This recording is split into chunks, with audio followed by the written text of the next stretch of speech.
Video natin yung mga bagong VFC Umarex na dumating sa atin. So, 4 na unit yan.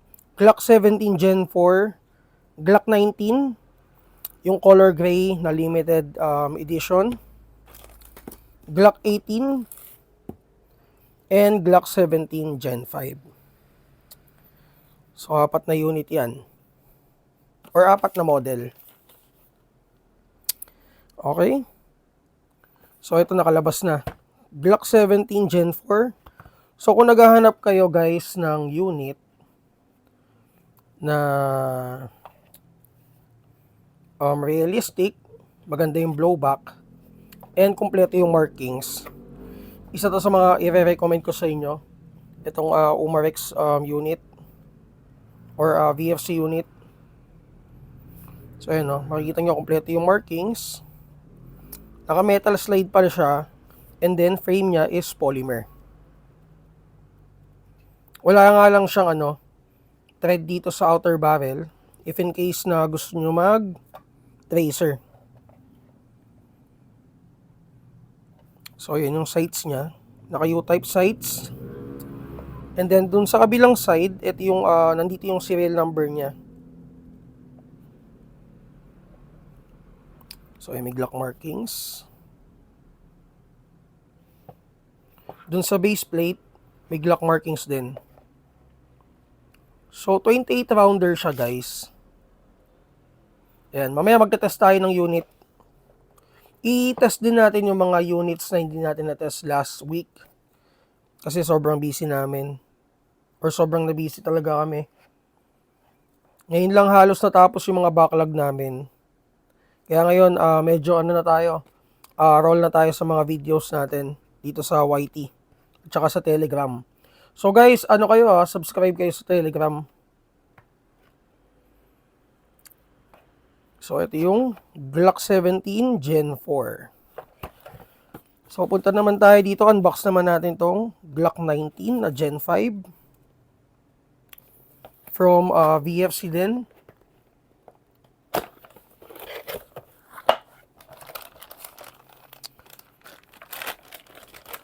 So, ang colorway niya is, yung sa frame niya, tsaka sa grip, is color gray. Ayan, kung mapapansin nyo, yung tone niya sa baba is iba. Medyo parang black lang sa video. Ayan, pero ito yung pure black. So, with complete markings din yan. Ayan. Glock 19 Gen 5. May serration dun sa unahan.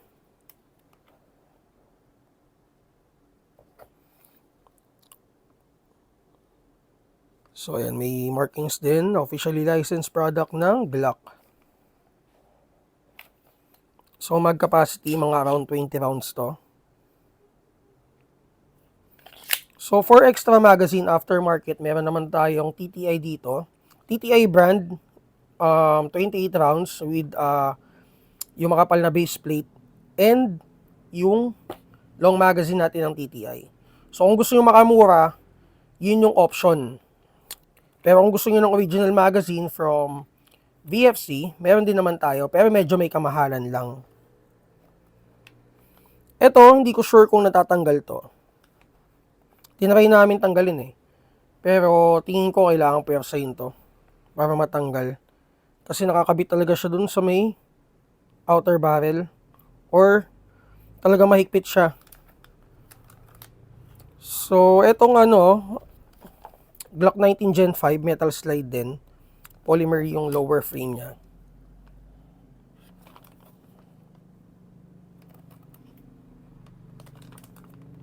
Ito yung sights niya. White dotted sights.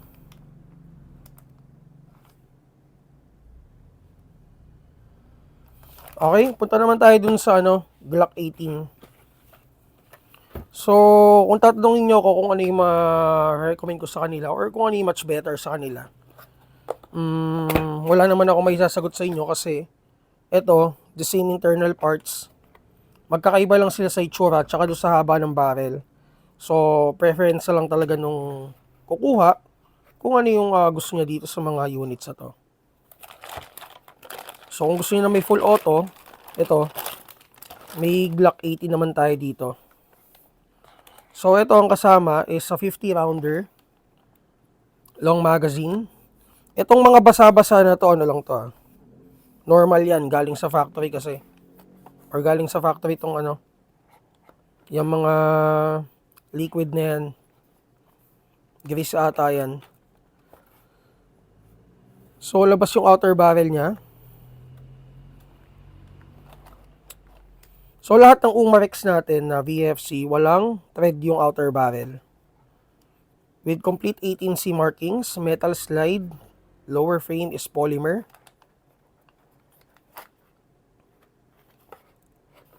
So ito yung selector niya for full auto and semi-auto function.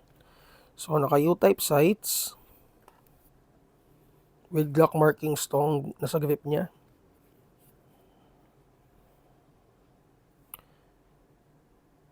So the same length with the G17. Ang kaibahan lang talaga nila is itong 18 is may full auto. So magazine guys, ito yung magazine niya. Mamaya ito, i-test din natin to. 50 rounder to. With Glock faceplate. And then, punta naman tayo dito sa 17. Gen 5. So, kaibahan ito with the Gen 4 is, si Gen 5 is may serration slide. Front and rear. Ayan. Kung mapapansin nyo, medyo may pagka-aggressive yung ano niya, looks niya, comparing it with the Gen 4. And medyo may pa-boxy type siya. So, the edges, ayan, magkaiba. So, medyo boxy type si Gen 5. Comparing it with the Gen 4. Yung grip niya, may groove naman na talaga yan. Pagka Gen 4 and Gen 5, the same naman. And then, doon sa grip, ito, may hulma siya. Sa Gen 5, wala. Straight cut lang. So, performance, wala naman. The same FPS yan out of the box. 300 to 350. So, for the blowback, the same din yan. Basta Umarex VFC, hard kick yan.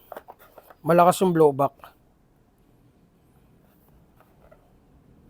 Wala rin siyang thread dun sa outer barrel. And kompleto din yung markings niya.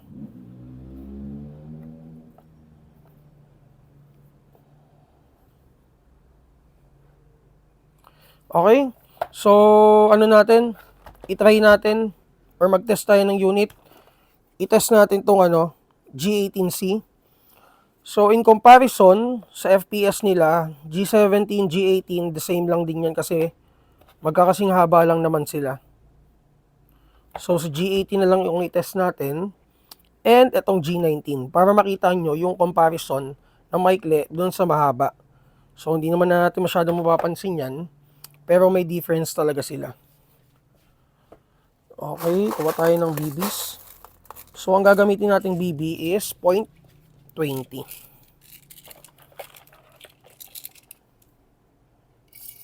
So, para doon sa mga newbies, ayan, ibababa nyo itong spring. Ay, kahit di na pala, kahit dito na lang pala din mag-load.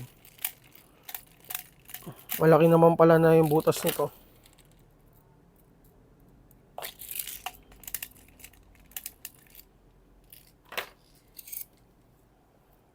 Ayan, so hindi na natin siya pupunuin. And tip ko lang din doon para sa mga newbies natin.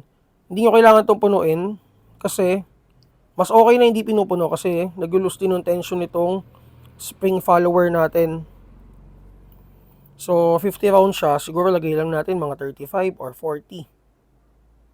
Mga ganun lang. So, hindi rin okay na laging sinasagad. Kasi mag-lose yung tension ito. So, sa gas naman, don't get me wrong pwede kayong gumamit ng 14. Either 14 or 12 is okay. Mas mabilis lang yung wear and tear dun sa 14. Pero yun nga, don't get me wrong, pwede. Pwede yung 14. Decision nyo na lang yun kung okay sa inyo mabilis yung wear and tear or kung may pang extra kayo for parts. Hindi naman sobrang bilis, pero ayun lang, mas mabilis lang yung wear and tear niya comparing it with 12 kg. Pero pwede. Ayan, so sa paglalagay ng gas, siguro mga 5 to 8 seconds, mapupuno nyo na tong long magazine. Okay? So, test natin to.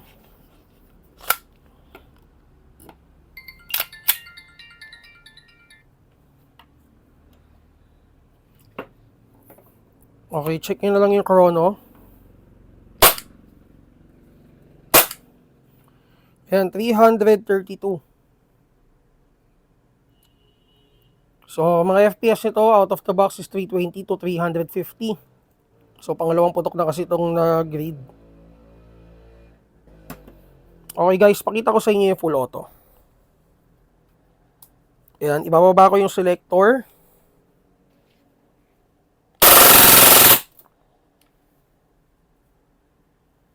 Ang ganda. So again, G18C ng Umarex. Nakita nyo naman sobrang smooth nung niya, no? Nung cycle ng full auto niya. Talagang pagka license unit ng ng Glock, sobrang ganda talaga. Same with GHK and SRC. License unit din sila. Quality talaga yung yung blowback. Talagang sulit yung yung binayad mo dun sa unit. Sobrang ganda. Sobrang mafe-feel mo rin yung yung dating ng unit. Iba talaga siya comparing it with other brands. Iba talaga yung blowback ng Umarex VFC. Iba talaga. Pati yung sa GHK sobrang solid din ng blowback niya. So ito G19 Gen 5. I-check natin kung ilang FPS out of the box.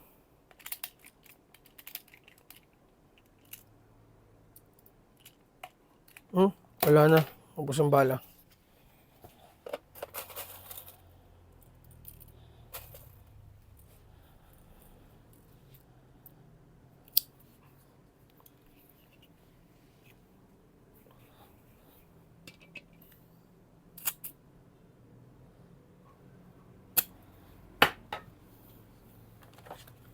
Okay.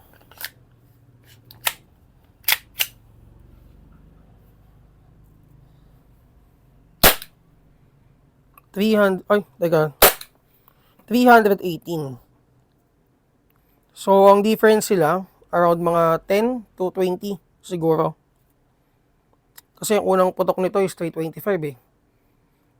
So, yun, puno yung gas nun sa magazine. Ito naman, semi-auto lang, semi-automatic.